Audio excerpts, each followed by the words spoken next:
Bapak-bapak, ibu-ibu, saudara-saudara kaum muslimin rahimakumullah.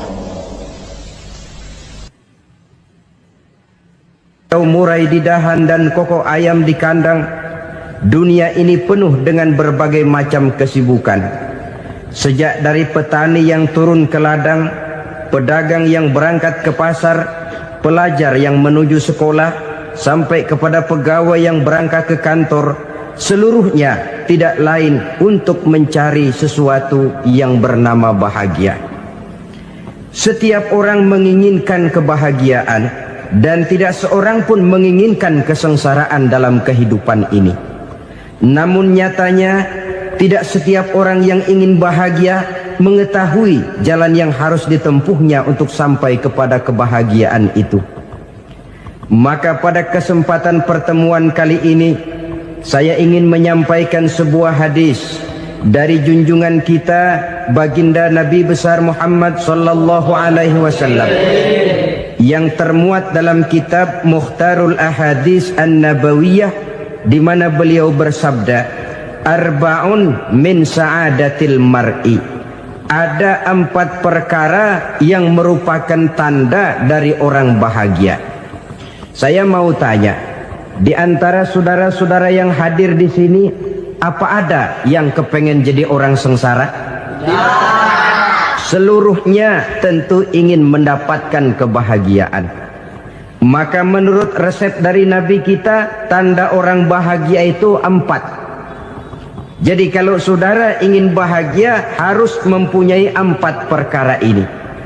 Yang pertama, orang bahagia itu kata Nabi, darun wasi'un. Punya rumah biar bagus asal gede.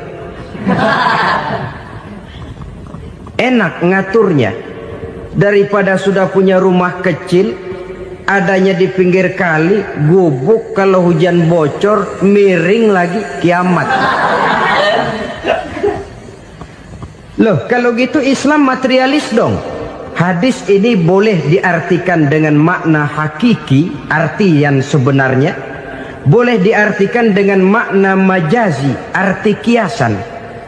Kalau dia diartikan dengan arti kias, maka yang dimaksud darun wasi'un ay qalbun wasi'un. Rumah yang luas tidak lain daripada hati yang lapang. Karena di situ kunci kebahagiaan yang sebenarnya. Walaupun kita cuma tinggal di petak berukuran 2 kali 3 meter, kalau hati kita luas-luas rasanya rumah itu.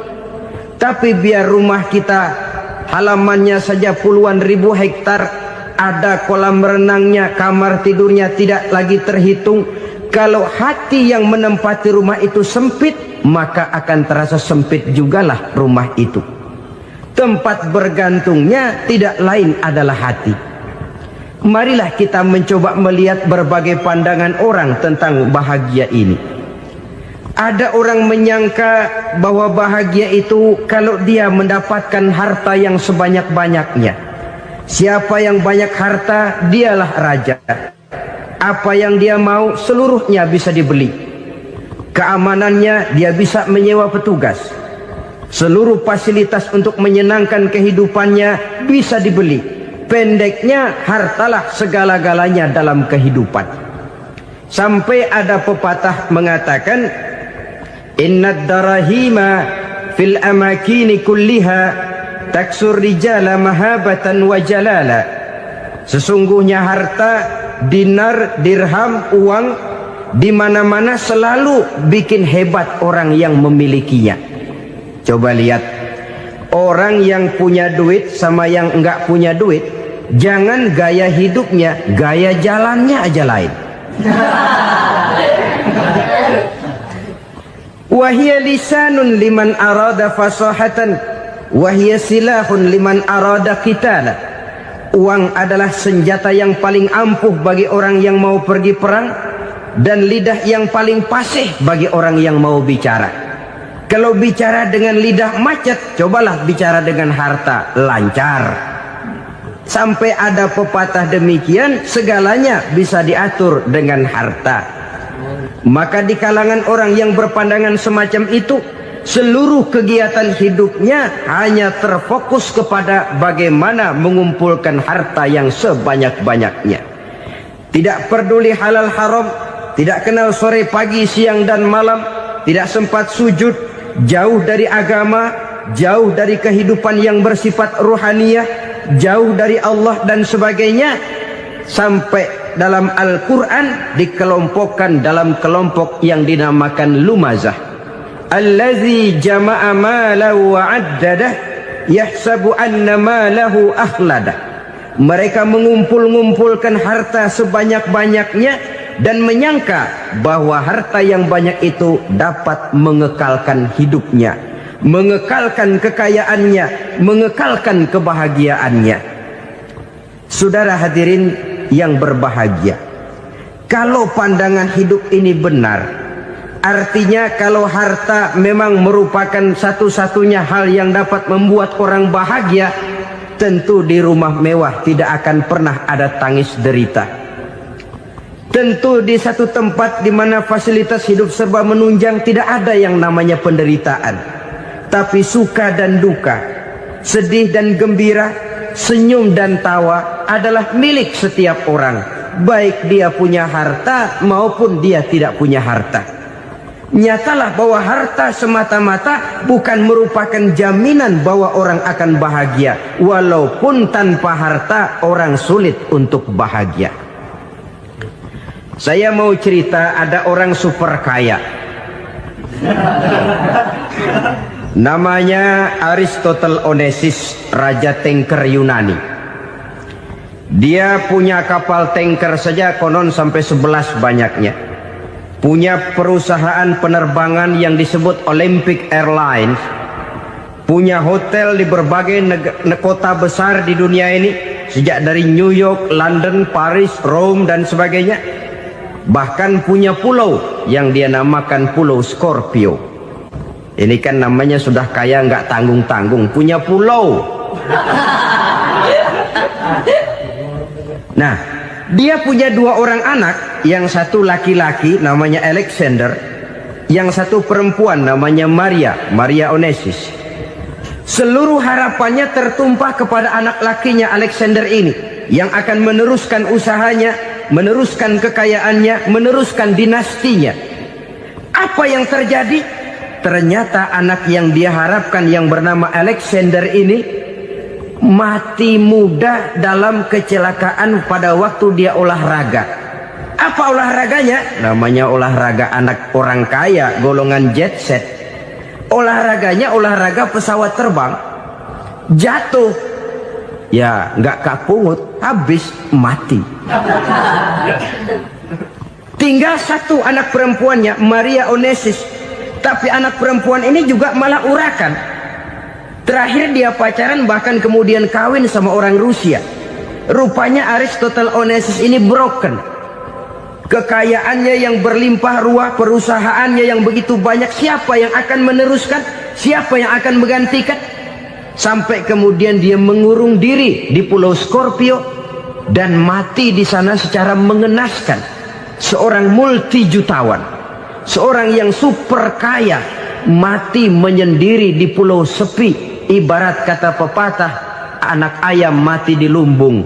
Bukan kekurangan makanan, keurugan makanan.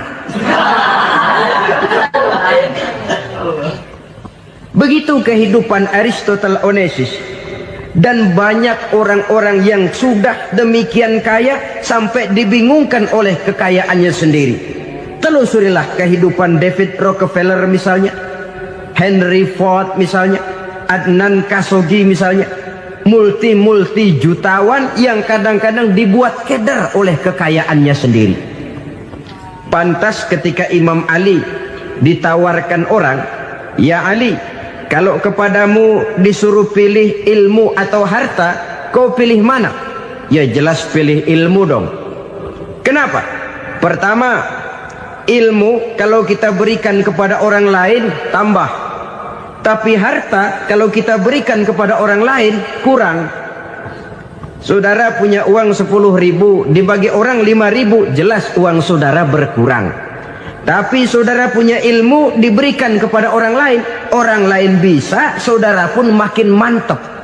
Tidak lantas jadi bodoh karena ngajarin orang. Saudara bisa Fatihah lalu mengajarkan orang Fatihah. Orang bisa, saudara pun makin hafal. Tidak lantas setelah diajarin orang ilmunya hilang. Begitu datang dia minta orang, tolong ajarin saya Fatihah, udah habis, nggak ada.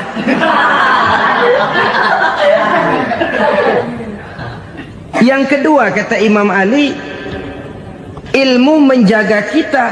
Kalau harta kita yang harus jaga. Makin banyak ilmu makin terpelihara diri seharusnya. Tetapi makin banyak harta makin bingung kita jaganya.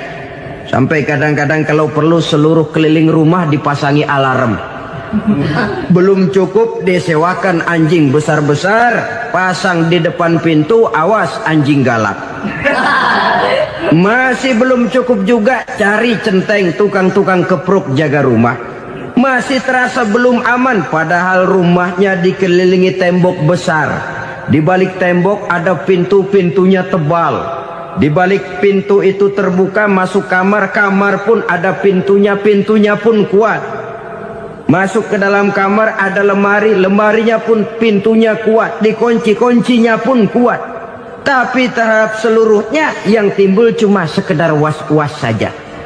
Kesimpulannya sekali lagi, tanpa harta orang memang sulit untuk bahagia.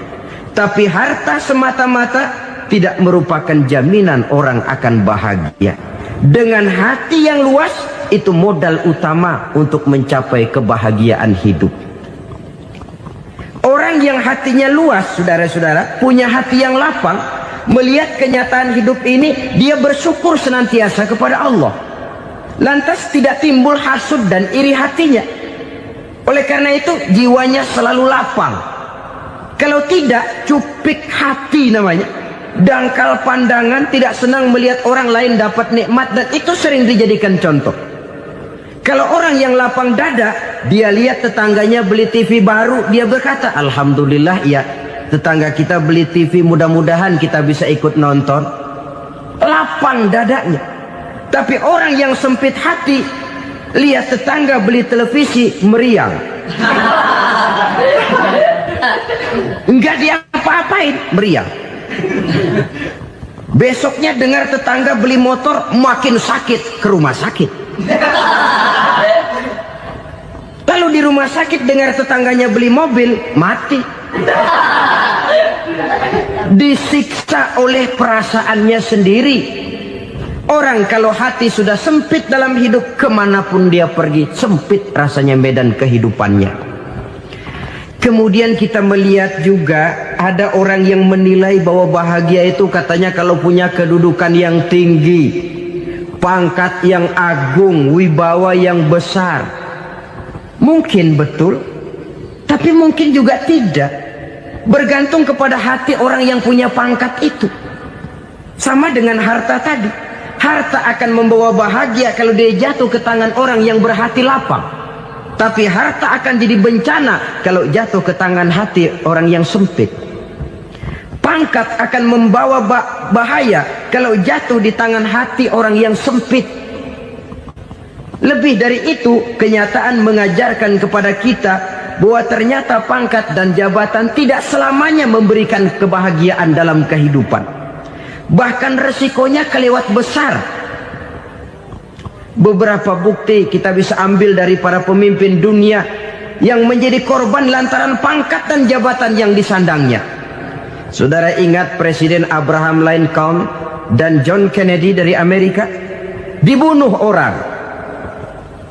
Park Chung-hee dari Korea Selatan, Ziaur Rahman dari Bangladesh, Anwar Sadat dari Mesir, terakhir Indira Gandhi dari India, menjadi korban dari pangkat dan jabatan yang disandangnya dari orang-orang yang tidak senang dia memegang jabatan itu. Dia akan mudah mengundang bencana. Sehingga pantas kalau seorang presiden terkemuka Amerika, Harry Truman namanya, dia mengatakan jabatan presiden itu, kata dia, seperti orang nunggang macan, naik macan. Harus kita taiki, kalau enggak dia bakal nerekam kita. Ngeri katanya. Adapun orang yang hatinya lapang, kalau dia menerima pangkat dan jabatan, dianggapnya itu satu kesempatan untuk berbuat baik. Tapi orang yang berhati sempit, menerima pangkat dan jabatan, bukan kadang-kadang menerima, malah berusaha setengah mati mencapai dengan segala cara. Kalau perlu jilat atas, jilat atas. Jadi golongan sumuhun dawu. Jadi kelompok kulon nuwun, yes sir, yang kerjanya cuma oke bos. Kalau perlu jilat atas, jilat atas. Kalau perlu injak yang bawah, injak yang bawah. Perlu sikut kiri kanan, sikut kiri kanan. Yang penting pangkat dapat, jabatan dapat. Orang yang semacam ini, kalau sudah mempunyai pangkat dan jabatan, biasanya dia tidak menganggap itu sebagai amanah, tidak menganggap sebagai kesempatan berbuat baik, tapi malah kesempatan untuk memperturutkan hawa nafsunya yang dilatar belakangi oleh kesempitan hatinya tadi. Apalagi kalau orang memperoleh pangkat karena banyak mengeluarkan uang. Seakan-akan pangkat dan jabatan itu sekarang macam proyek, pakai tender. Siapa yang berani bayar segini, naik. Nggak berani, minggir. Padahal logikanya, kalau orang mencapai satu jabatan karena banyak mengeluarkan uang, hampir bisa dipastikan bahwa setelah jabatan itu dia pegang, langkah pertama yang akan dilakukannya ialah berusaha bagaimana uang yang dia keluarkan supaya kembali. Ya paling kurang pulang modal dulu dong. Soal mikirin rakyat soal nanti, tapi ini modal harus pulang. Itu celakanya kalau orang memperoleh pangkat dan jabatan cuma karena banyak mengeluarkan uang. Jarang orang yang mempunyai keyakinan dan pandangan bahwa pangkat dan jabatan merupakan amanah. Jadi sekali lagi, pangkat dan jabatan mungkin saja membawa kebahagiaan kalau jatuh ke tangan orang yang berhati lapang. Tapi bisa jadi bencana kalau dia jatuh ke tangan orang yang mempunyai hati yang sempit. Dan lagi-lagi stresnya hati yang lapang. Lalu sebagian orang, saudara, ada yang berpandangan katanya bahagia itu kalau jadi orang terkenal, mempunyai popularitas, menjadi idola di kalangan remaja, di kalangan orang tua, di segala lapisan masyarakat. Padahal makin populer orang makin terikat dia. Ya kalau macam kita ini kan nggak punya nama, nggak populer, tengah malam buta mau nongkrong di warung Tegal aman. Tapi pangkat, jabatan, kedudukan, popularitas menyebabkan kita diikat dengan berbagai macam peraturan. Cuma mandi sama ke WC saja yang nggak dikawal.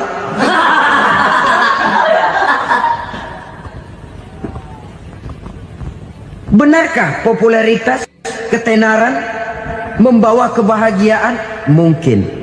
Ya, tapi mungkin juga tidak. Kenapa? Banyak orang-orang populer yang mengakhiri hidupnya secara tragis. Kita ambil beberapa nama. Di Amerika tahun 60-an ada bintang seksi paling terkenal yang dijuluki seks bom. Bom seksi. Sampai sekarang jadi legenda, namanya Marilyn Monroe. Singkatan dobelnya itu inisialnya MM, Marilyn Monroe. Terkenal top sampai dia mati tahun 62. Namanya sekarang masih saja dibicarakan orang. Kenapa dia bunuh diri?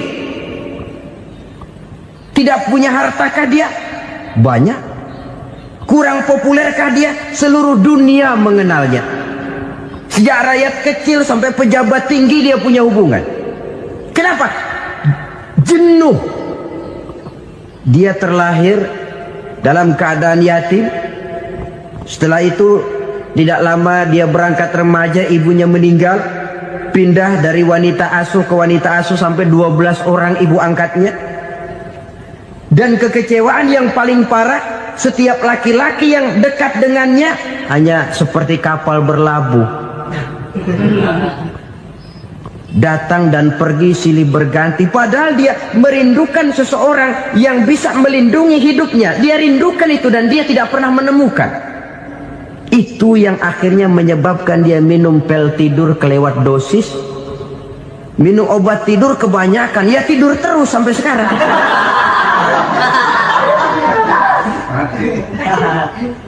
Dia mengakui, saya telah memiliki ketenaran, tapi saya tidak pernah hidup dalam ketenaran itu. Saya pandai main sandiwara, tapi saya ingin hidup dalam alam yang real sebagaimana umumnya orang. Itu yang dia rindukan.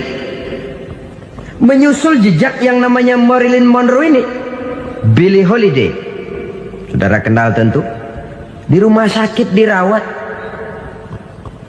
Dia juga minum obat overdosis, mati lagi. Jimi Hendrix minum obat tidur overdosis kelewat batas, mati lagi. Lalu yang menghanyutkan diri di danau, Janis Joplin dan Brian Jones. Ini orang-orang populer, orang-orang terkemuka yang mengakhiri hidup secara tragis, bukan karena tidak terkenal, mungkin karena sudah saking terkenalnya. Contoh paling belakangan, Bruce Lee. Wah, ini tukang-tukang kepruk tentu kenal siapa dia. Sampai sekarang pun tabir kematiannya masih merupakan misteri. Dan yang masih hidup juga menunjukkan gejala yang aneh. Michael Jackson, rumahnya di Beverly Hills itu dijaga sedemikian rupa, dan dia selalu curiga kepada setiap makanan harus steril, bersih dari segala macam kimia. Kemana dia pergi, itu tukang-tukang kepruk sudah selalu menjaga dan mengawal, dan dia seakan takut menunjukkan mukanya yang asli. Hingga kalau tampil ke tengah di luar show, dia kadang memakai pakaian yang tidak menunjukkan dia yang sebenarnya, takut dikenali orang. Ternyata popularitas sering jadi momok yang meracuni kehidupan manusia. Oleh karena itu, benarlah junjungan kita pada saat beliau mengajarkan orang akan bahagia kalau dia mempunyai hati yang lapang. Nah, sekarang masalahnya untuk mendapatkan hati yang lapang, caranya bagaimana? Kita kembali kepada konsep Quran. Allah mengajarkan, ala inna bizikrillahi tatmainnul qulub. Ketahuilah bahwa dengan banyak mengingat Allah, hati akan tenang, jiwa akan lapang. Dengan kata lain, dekat dengan agama, merasakan kehadiran Allah dekat dalam hidup. Itu muara pertama untuk mencapai hati yang lapang. Ala inna bizikrillahi tatmainnul qulub. Jangan macam orang sekarang ingin mendapatkan ketenangan lalu tapak di puncak gunung, di gua-gua, di tempat sepi. Iyalah kalau nggak ada ular. Kalau tergigit ular berbisa, ketenangan belum, mati jelas itu. Islam positif untuk mendapatkan ketenangan. Ala inna bizikrillahi tatmainnul qulubi. Bahwa ketahuilah bahwa dengan banyak mengingat Allah, hati akan tenang, jiwa akan lapang, nuansa pikiran akan luas. Karena yang namanya bahagia ada dimanapun manusia berada. Di kampung ada bahagia, di kota ada bahagia, di ngarai, di lembah, di gunung, di hutan, di lautan, di angkasa luar. Dimanapun bahagia itu ada kalau kita bermodalkan hati yang lapang ini. Dan hati akan lapang kalau kita dekat dengan agama. Dekat dengan harta buat sementara hati mungkin tenang, tapi ketenangan yang relatif dan temporer. Apalagi orang tiap kali tambah harta, tiap kali tambah rencana. Itu wajar. Mungkin sebelumnya saudara berpikir, kalau punya duit 5.000 enak nih. Begitu punya duit 5.000, aduh sayang kalau 10.000 aja. Tiap kali tambah harta, tiap kali lain rencana. Makin banyak rencana, makin menjauhkan kita dari yang namanya ketenangan. Padahal ketenangan merupakan unsur utama untuk mencapai bahagia. Dan ketenangan itu bermuara dalam hati manusia. Tengoklah kehidupan ini. Orang yang banyak harta dengan orang miskin, berbedakah rasa sakit yang mereka tanggungkan? Rasanya tidak. Walaupun si kaya tidur di kasur empuk berselimutkan sutra mahal, sementara si miskin meringkuk di balai bambu yang keras dan kasar. Apabila maut datang, dia juga tidak pernah pilih bulu. Maut datang menjemput si kaya di singgasana keemasannya, dikelilingi oleh para pengasuh, dayang dan idang serta para pengawal. Dan maupun datang menjemput si miskin papa sehingga ia tergelepar di tepian jalan. Kedua-duanya bernama mati. Kalau nyata bahwa sakit yang ditanggung si kaya tidak beda dengan sakit yang ditanggung si miskin, bukan harta semata yang membuat orang bahagia. Hati yang tenang, jiwa yang lapang penuh kedamaian karena banyak berzikir dan mengingat Allah, itu merupakan modal utama untuk mencapai sesuatu yang bernama bahagia.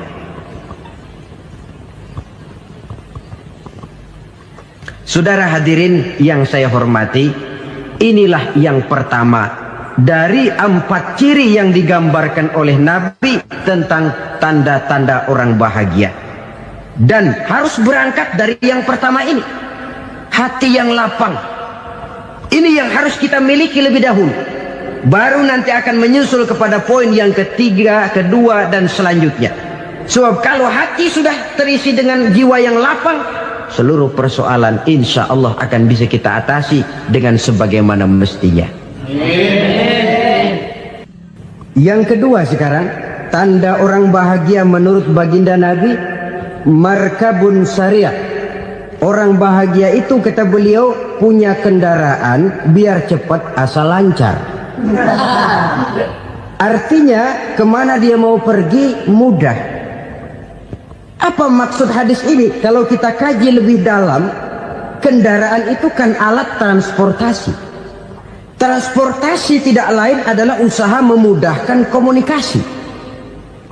Pindah dari situ kepada teori bahwa manusia adalah zon political, makhluk bermasyarakat yang tidak bisa memenuhi kebutuhan hidupnya secara sendirian. Kita memerlukan keberadaan orang lain dalam kehidupan ini. Untuk memakai baju saja kita sudah perlukan petani yang tanam kapas, pabrik yang memintal kapas jadi benang, pabrik yang menenun benang jadi kain, sampai kepada mesin jahit, sampai kepada tukang jahit. Itu cuma untuk memakai pakaian saja. Tidak seorang pun di antara kita yang sanggup memenuhi kebutuhan hidupnya secara sendiri.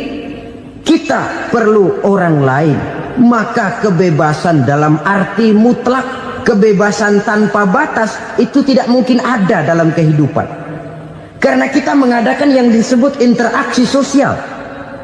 Setiap kegiatan kita tentu melibatkan orang lain. Menurut kita barangkali kita bebas jalan di jalan raya semaunya, tapi orang lain berkendaraan pun merasa bahwa ini ada juga jalan haknya, dan begitu selanjutnya. Oleh karena itu, maksud dari kendaraan yang cepat ini adalah khulata'uhu ma'as solihin. Lingkungan pergaulannya terdiri dari orang-orang soleh. Pergaulannya luas. Kemana dia pergi ada temannya. Kesulitannya ada tempat dia cerita. Dan kesulitan kalau sudah diceritakan kepada orang lain, taruh kata orang itu tidak bisa menolong, namun menceritakannya kepada orang yang kita percayai, kan paling kurang sudah mengurangi beban jiwa, mengurangi tanggungan batin, merasa masih ada tempat kita cerita. Maka lebih baik orang awam yang mau bergaul ketimbang orang setengah alim tapi ngunci pintu.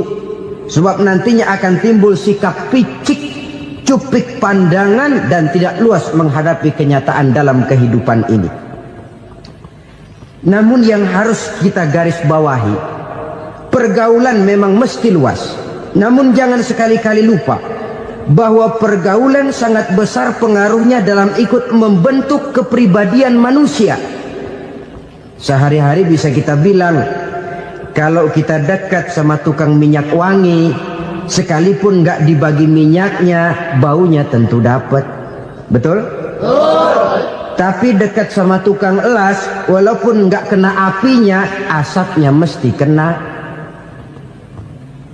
Kalau Syauqi mengatakan lebih jelas lagi, man asyaral asyrafa asa musyarrafan wa muasyiral anzali ghairu musyarrafin.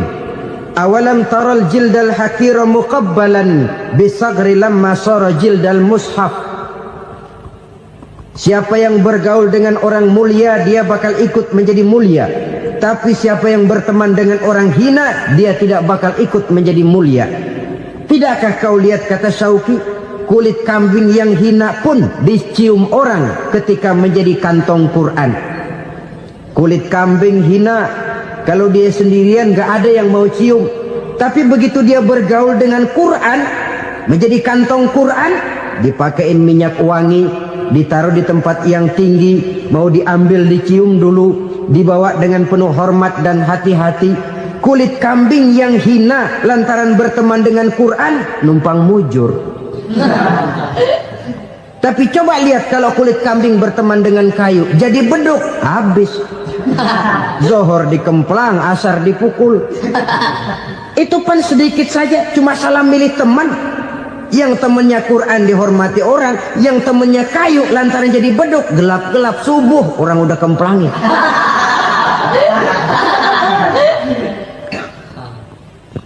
Maka terutama kepada adik-adik remaja yang masih mencari identitas diri, yang ibarat kaset masih kaset kosong, mudah diisi oleh apapun, pandai-pandailah memilih teman dalam bergaul.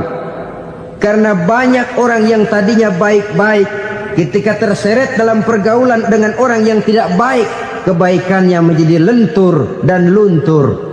Tapi berapa banyak bajingan-bajingan tengik, orang-orang yang berlumur noda dan dosa, tiap hari melakukan maksiat, namun bergaul dengan orang yang baik-baik, pada akhirnya sedikit demi sedikit beringsut dan berangsur dia terbiasa mengikuti kebaikan-kebaikan. Saya tekankan ini kepada remaja karena mereka masih mencari identitas diri. Apa yang mereka lihat mereka mau, apa yang mereka dengar mereka ingin tahu. Coba lihat kehidupan remaja. Pulang nonton film Rambo, pengen jadi Rambo, gagah, maunya belekai melulu. Pulang nonton film Superman, pengen bisa terbang. Pulang nonton India, nyanyi melulu. Wajar, mereka masih mencari identitas diri. Saya ini sebenarnya siapa? Lingkungan, pergaulan akan membentuk itu. Karena itu pandai-pandailah bergaul, karena ia sangat besar pengaruhnya dalam ikut membentuk kepribadian manusia. Apalagi sifat yang jelek lebih cepat menularnya ketimbang sifat yang baik. Sifat yang baik, watak yang soleh itu lambat sekali untuk menular. Tapi yang tidak baik, kan prosesnya mah kalau remaja biasanya mula-mula dengar. Karena dengar lalu pengen tahu. Karena pengen tahu lalu ngeliatin. Begitu ngeliatin kan pengen nyobain. Setelah nyobain ketagihan. Nah ini prosesnya. Yang namanya ganja, morfin, narkotik, awalnya kan begitu. Mula-mula dengar, katanya kalau sudah fly to the sky, sudah melayang ke langit, katanya disitulah puncak kebahagiaan. Mulanya cuma dengar. Karena dengar pengen tahu. Karena pengen tahu lalu ngeliat, kumpul sama orang yang suka ngeganja. Setelah ngeliat, nah pengen ngerasain. Begitu ngerasain enak juga, ketagihan. Kalau sudah ketagihan jadi penyakit kronis, bisa merembet kepada yang lain. Iya, kalau orang tuanya mampu untuk beli morfin, beli ganja. Kalau tidak kan pikirannya ngayap, jemuran siapa ya gue sahabat. Timbullah perbuatan-perbuatan negatif yang bermula dari salah pergaulan.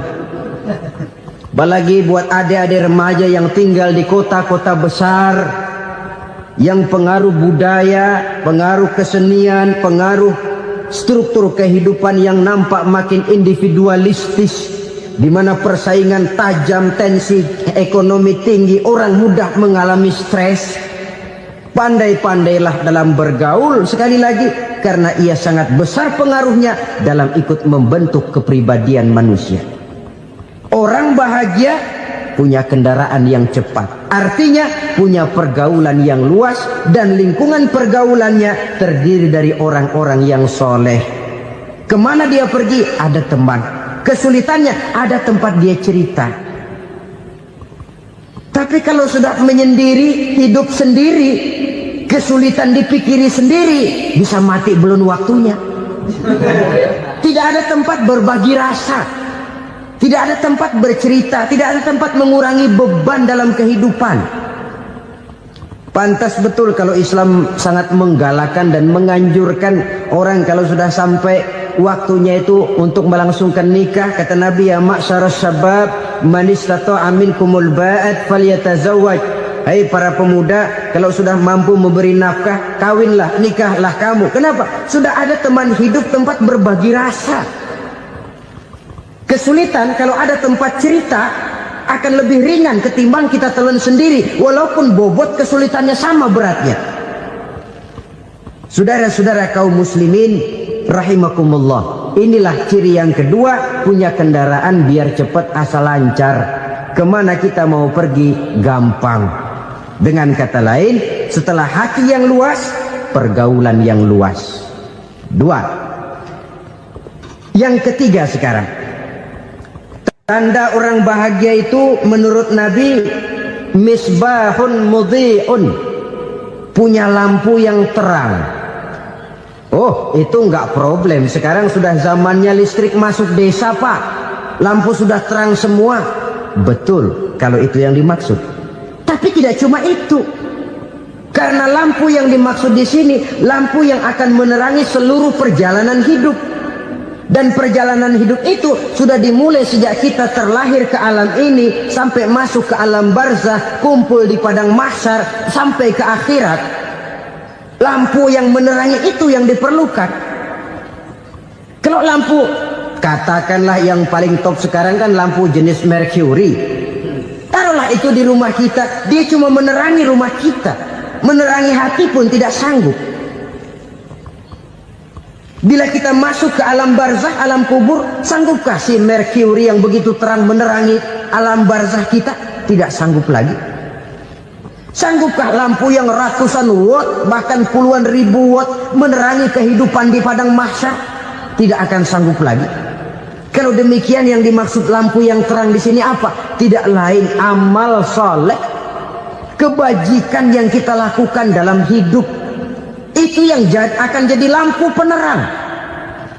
Di dunia nama kita akan terang, jasad kita boleh hancur terkubur tanah, tapi nama kita akan dikenang orang. Begitulah kalau orang meninggalkan kebajikan dalam hidup seperti sekarang. Ribuan orang tiap saat berziarah ke kubur Imam Syafi'i, ke kubur Imam Malik, ke kubur Imam Ghazali, ke kubur orang yang baik-baik, orang yang soleh-soleh. Kebajikannya yang ditinggalkan, yang mengukir namanya dengan tinta emas. Sehingga saudara sudah terbaring di alam kubur, orang lewat, Allah, ini kuburannya Fulan bin Fulan, dulu ini kebaikannya Masya Allah, saya ikut merasakan. Mari kita mampir sebentar, kita Fatihah. Mohon disampaikan Allah pahalanya kepada almarhum. Al-Fatihah. Itu kalau orang baik-baik. Lalu saudara tanya, Pak, orang mati dikirimin Fatihah apa nyampe pahalanya? Saya jawab, kalau saudara nggak percaya, mati dulu dah. Nanti saya Fatihain, tungguin di sana. Umpama nggak sampai, balik lagi kemari. Sekarang ini kan maunya otak-otakan saja. Kalau nggak masuk otak, nggak percaya. Padahal alam gaib itu nggak bisa diotak-otakin. Sama saja dengan saudara pernah dengar cerita kapal tanpa emas tenggelam kan? Pernah nggak? Di mana? Ya, di laut Masa Lembo. Begitu ketampung Mas tenggelam, ratusan penumpang itu terjun ke laut, dipermainkan gelombang, berjuang menghadapi maut itu. Orang lagi timbul tenggelam di lautan, dihantam ombak, kita tengokin pakai helikopter. Pak, lagi timbul tenggelam ya? Iya, tolongin. Jangan khawatir Pak, nih saya kirim intan Pak, harganya 10 juta. Kira-kira orang yang timbul tenggelam di laut seneng nggak? Tidak. Kan mahal toh intan 10 juta. Kenapa dia nggak senang? Karena intan 10 juta dalam kondisi seperti itu tidak sanggup menyelamatkan dia.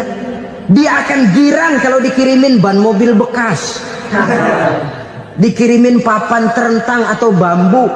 Intan yang 10 juta dia nggak girang, ban mobil bekas yang 1000 perak tuh pegang, itu yang dia girang betul. Inilah sebabnya Nabi berkata, mal mayyitu fi qabrihi illa kal ghariqil mutaghawwis. Orang yang meninggal di alam kuburnya seperti orang timbul tenggelam di lautan. Yantaziru da'watan min ahli, menunggu doa dari keluarganya yang masih hidup. Duh, bapak saya sudah meninggal, saya sayang benar sama dia. Kirimin kulkas ke kuburannya Itu sama saja dengan tadi orang tenggelam di lautan dikirimi intan yang harganya 10 juta, tidak sampai. Begitulah kalau kebajikan yang kita tinggalkan dalam hidup, sudah mati pun kubur kita masih diziarahi orang. Tapi kalau jahat yang kita tinggalkan, boro-boro lah orang mau doa lewat dekat kuburan kita juga serem. Tuh bajingan no, dulu mati dipendem di situ tuh. Jangan lewat situ, ntar kesurupan, jangan. Lewat saja orang ngeri. Konon lagi membacakan Fatihah dan mengirimkan doa. Hidup pada hakikatnya adalah kesempatan untuk berbuat baik. Maka sekali kesempatan itu diberikan, manfaatkan dengan sebaiknya. Sebab kesempatan kedua tidak akan pernah ada. Kesempatan berbuat baik di sini, di akhirat sudah pembalasan namanya. Sekali kesempatan itu dicabut, dia tidak akan pernah dikembalikan lagi. Kata Iqbal, hidup tidak mundur ke belakang, Bung. Berhenti diinjak orang, mundur hancur. Tidak ada kata mundur dalam hidup ini. Berhenti diinjak orang, mundur kecebur. Tidak ada kata lain, harus maju dalam kehidupan dalam artian yang positif.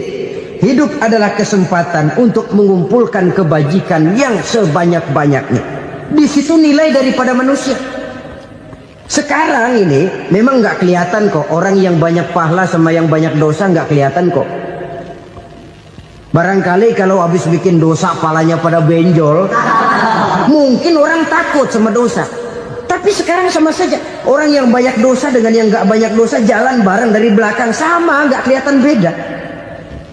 Tapi ada waktunya di mana pahala memegang peranan, di mana dosa diperlihatkan. Sama saja kalau kita bawa mobil siang, lampu kan nggak begitu berfungsi. Apa lalu bilang, alah ini lampu berat-beratin, copot-copotin aja dah. Tidak perlu begitu. Kenapa? Pada suatu saat malam senja akan datang. Bila matahari terbenam, senja pun datang, gelap mulai merayap, disitulah baru terasa perlunya lampu. Pahala begitu. Sekarang orang yang nggak ada pahalanya nggak kelihatan dalam kehidupan. Tapi pada suatu saat senja kehidupan akan datang. Ajal merenggut nyawa, malam merayap, dan hidup mulai diliputi kegelapan di alam barzah. Dikala itu kalau nggak punya lampu, alangkah malangnya kita. Sebab amal yang baik, kata Nabi, di alam barzah itu akan diciptakan menjadi perempuan yang cantik menemani kita. Amal yang jahat akan menjadi orang yang paling jelek nemenin kita. Sudah di tempat gelap yang nemenin jelek.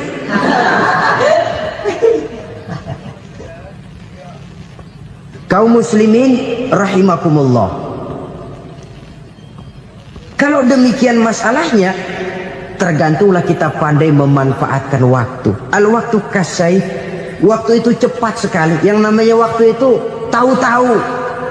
Tahu-tahu udah tahun 87. Tahu-tahu udah begitu. Tahu-tahu yang kemarin anak-anak, sekarang udah pada punya anak. tahu-tahu saja itu. Begitu cepat waktu berlalu. Kalau tidaklah pandai kita memanfaatkannya, akan rugi kita. Nabi bersabda, "Man kana yaumuhu khairun min amsihi fahuwa rabih." Barang siapa yang hari ini lebih baik daripada hari kemarin, itu orang untung. Hari ini lebih baik daripada kemarin. Bulan ini lebih baik dari bulan kemarin. Tahun ini lebih baik dari tahun kemarin. Itu orang yang beruntung. Tahun kemarin sembahyangnya maghrib doang, sekarang udah tambah isya. Tahun kemarin cuman Idul Fitri aja ngancem bener, sekarang udah tambah Jumat, lalu tambah lagi maghrib, tambah lagi isya, dan selanjutnya. Hari ini lebih baik daripada kemarin, itu orang yang beruntung. Wa man kana yaumuhu mislu amsihi fahuwa khasir.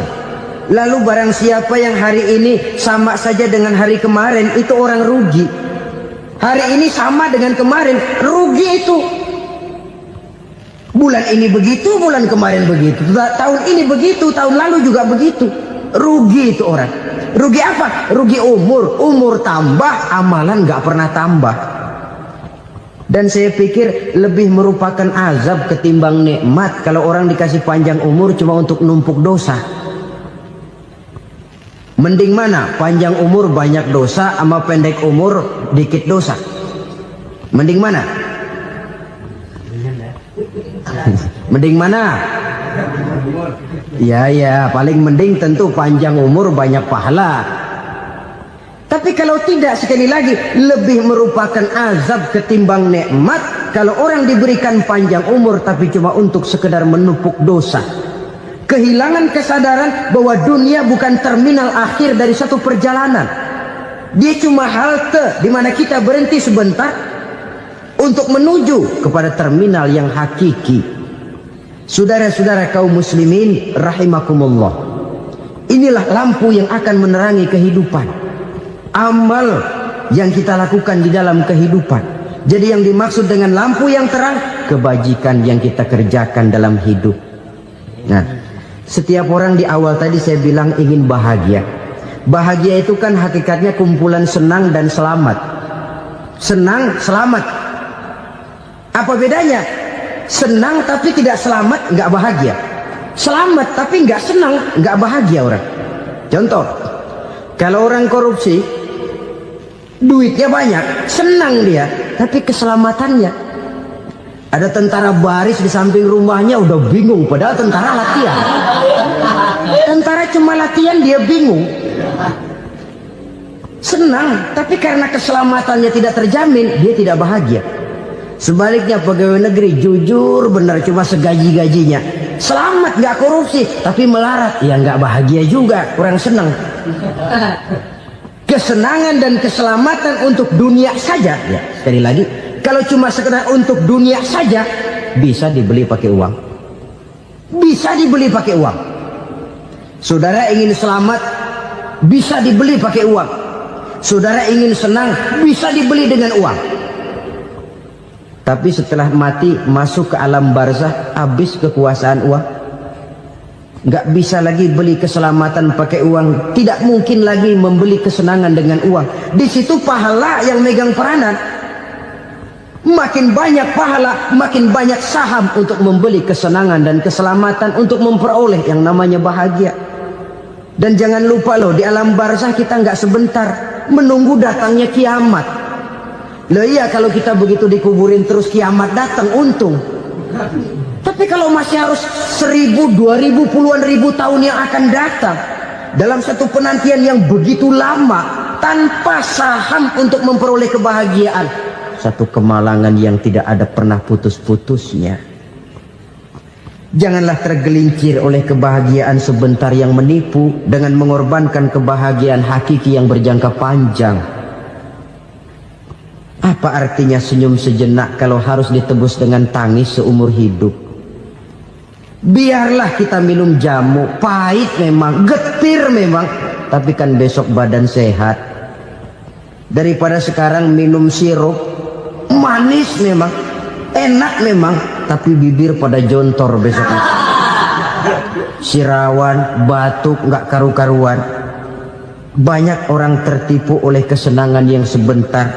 Padahal laisa kullu ma yalma'u zahaban. Belum tentu semua yang berkilat itu emas. Belum tentu semua yang gemerlap itu intan. Karena itu, marilah manfaatkan kesempatan yang diberikan Allah ini untuk mengumpulkan kebajikan yang sebanyak-banyaknya. Yang terakhir sekarang, yang keempat, tanda orang bahagia kata Nabi. Zaujatun salihah. Orang bahagia itu tanda yang keempat kata Nabi, punya istri biar cakep asal taat. Sudah surga itu sudah. Cakep taat.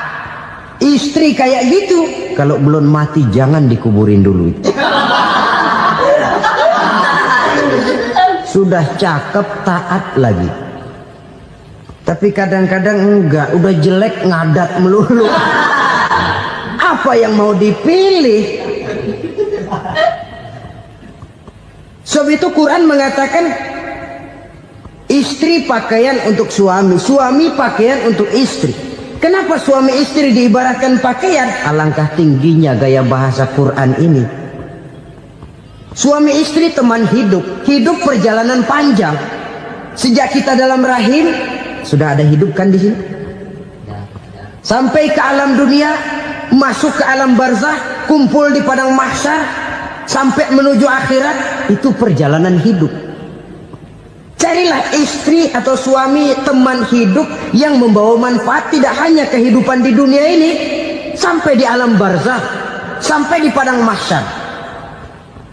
Suaminya mungkin meninggal lebih dulu atau istrinya mungkin meninggal lebih dulu. Tapi suami atau istri yang masih hidup berbuat kebajikan. Suami saya meninggal, ada hartanya, saya sedekahkan, niat pahala untuk almarhum suami saya. Ini teman hidup. Tidak dibatasi dan tidak bisa dipisahkan oleh maut sekalipun.